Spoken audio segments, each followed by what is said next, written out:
Bearing in mind the threats of violence to every single one of you that will come out today, I want to say thank you for showing bravery and courage just like everyone in Oldham. From what I understand, there's people being prevented from coming in here. Who's the fascists? Who's the fascists? Who watched the news yesterday? Did the news show you anything like that happened in Oldham? What we witnessed yesterday should anger every single English man and woman in this country. We had families there for our rights, for a democratic process, to hear and listen to an election campaign. It wasn't just that Muslims come out and violently attacked us, it was that the police walked them for miles, wearing balaclavas, chanting Allah Akbar, straight into where we were, armed with bricks, and let them attack innocent English families in the city of Oldham. Shame on Greater Manchester Police. Now, ask yourself this, I know the answer. Ask yourself why they let that happen. Because if the police would have tried to stop 300 balaclava wearing young Muslims and they drew their batons on them, they knew that that alone could provoke riots from Muslims across England, and they're scared of them. They're scared of them. So rather than do their job to protect our rights, they sacrificed our rights and they allowed a baying mob to walk miles to hurl missiles against innocent women and children in their own city. That video and the lies, and I'm just gutted that they've took us off social media. That's why I need every one of you, every single person, whether you agree with me or not. Innocent women and children were put in harm's way because of cowardice by British police. Again!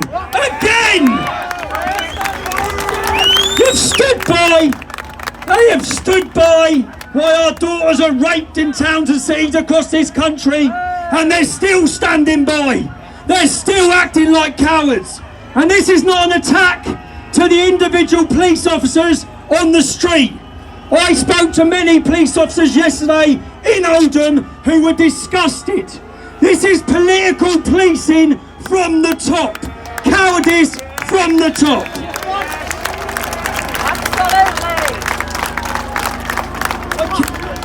I kept hearing that I wouldn't be welcome in Liverpool. Look, it's these cities that need the alternative option. It's these cities that are religiously voting for Labour because their dad did, because their granddad did. Labour have betrayed every single one of us.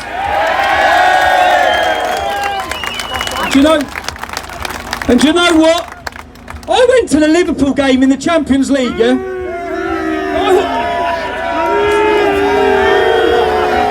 I went to the Everton game as well. But I go to Liverpool. I don't get a bad reception. This socialist mess over here, I simply don't. The facade, I see people saying he can't come into Liverpool. I go into Liverpool all the time. I'm going out in Liverpool tonight. And I get a great reception every time I come into Liverpool. I won, apart from Jamie Carragher. To be honest, I always quite liked Jamie Carragher as a player. I did. But someone who spits water in a child's face shouldn't be taking the moral high ground about anyone. And you know what Jamie Carragher showed? How far detached celebrities come from the people in their own community. How many refugees is Jamie Carragher putting up?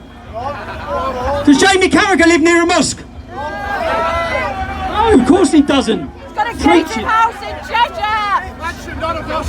Now, on the 23rd of May, we're gonna make history. No independent candidate has has ever won.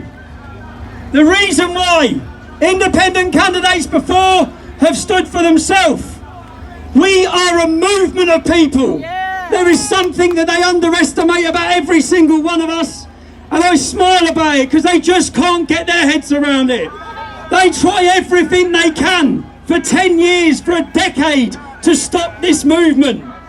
There is no price you can put on a man's love for his country and his people. There is nothing stronger than the heart of a volunteer. Every single one of you have taken up your time, you travel across the country, you put the money in, you funded this, you funded my legal expenses. Every single one of you are volunteers, and they can't beat it. They will not beat it for too long. We are the people. We are the people. For Germany, wir sind das Volk. That's we are the people in German, because that is their slogan.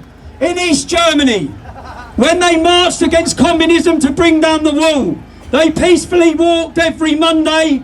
Their slogan, wir sind das Volk. We are the people. They succeeded. Right now, when I last went to East Germany, I met older people who were there, who took part in the revolution, who said, we've seen this before. We've watched this before. I said, what? Don't talk about it. Shh. You can't say that. You'll lose your job. That's where we're living now. We're in that era now. They've seen it before under communism. We witness it now under weak Marxist communism, Marxism, Islamism, all of them combined together. A loose alliance between the left and Islam is what we're witnessing. Now, love always wins. Freedom always wins. Our love for freedom will always outweigh any communist, Marxist, cowardly, religious, Islamic ideology. And for you lot, I'm gonna be your MEP.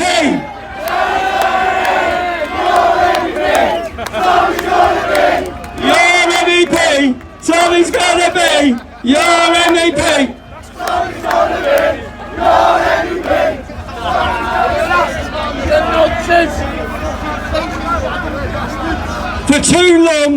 For too long we've been betrayed.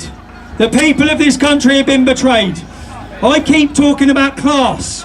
The reason why I talk about class is because 75% of this country is working class. Only 4% of those traitors in Parliament share our upbringing. Only 4% are working class. The so-called Labour Party, 90% of their MPs are middle class. They don't live where we live. Their children don't go to the schools our children go to. They don't even breathe the same air. This country is ready and waiting for a political revolution. I can tell you, and don't let them make you feel like you are part of a fringe movement. Every one of you here is the mainstream, trust me. Everywhere I go. And do you know what? I'm going to make a video actually. I'm going to make a video with cameras for one day. Just to say Tommy Robinson, the most hated man in Britain. What you will witness is everywhere I go. And do you know the bit that's so great for me? It isn't people saying, all right, Tommy, how you doing, Tommy? It's people going, come on, Tommy! We're feeling it, mate! And it's that! And I see that.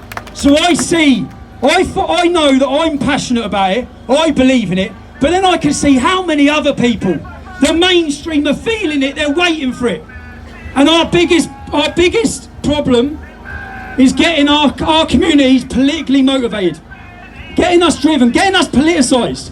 If there's one thing this election's going to do, I hope it politicises a generation. It politicises us, it's politicising them as well, look. But they post us there or anything, don't they? Look at them. Everyone, I just can't help but laugh at them every time I see them. It's like the social misfits all get together for one day out, everywhere you go.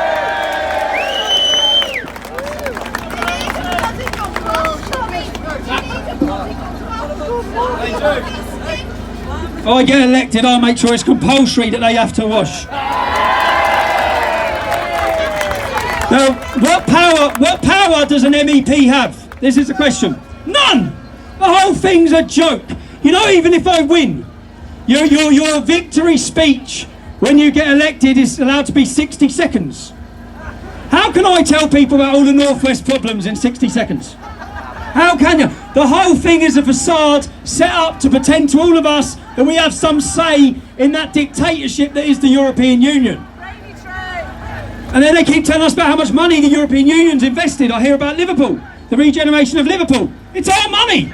It's our taxpayers' money that you're giving back to us. That's all you're doing. Now, on the 23rd of May, some people would say it's a chance to stick your two fingers up at the government or to stick your two fingers up at the European Union. I don't want it to be about that. I don't want this to be a protest vote. I want this to be, generally, I want this to be the start of an uprising.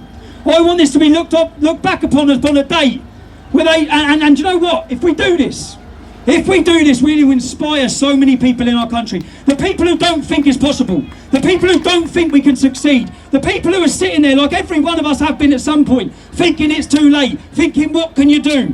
If we do it, and I walk in there as your elected official, it will show all of those people we can do it. And knowing that the power is ours, it's not theirs. We get confused thinking they have all the power. We're the majority. All we have to do is organise ourselves.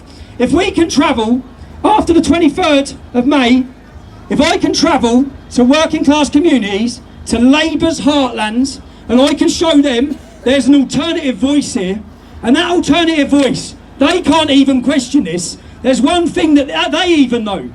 I wholeheartedly believe every word I'm saying. Yeah? How many politicians can you say that about? The reason I'm asking you to vote for me is because I'm not a politician. Because I hate them all like you do. Because it's a club. It's a club where their parents were politicians. They all went to the same couple of schools. That's it. And it's about time we rocked them like they've never seen before. Now, what will cause more of an upstir for the European Union? Your options. How many people here can name your last MEP? You had 8 of them. Can anyone here give me one of their names? It's mental. Get out. It's mental, isn't it? They don't do anything. No one even knows who they are. They're all part of the same club. Their friends get elected. It's all within the Labour Party. Whoever's part of Jerry Corbyn's little gang gets a seat to win the election. What I'm saying, and I had Granada TV question me about it yesterday, if I'm elected, I don't want to be part of that system. I'll donate 100% of the money given to me to the victims of sexual exploitation.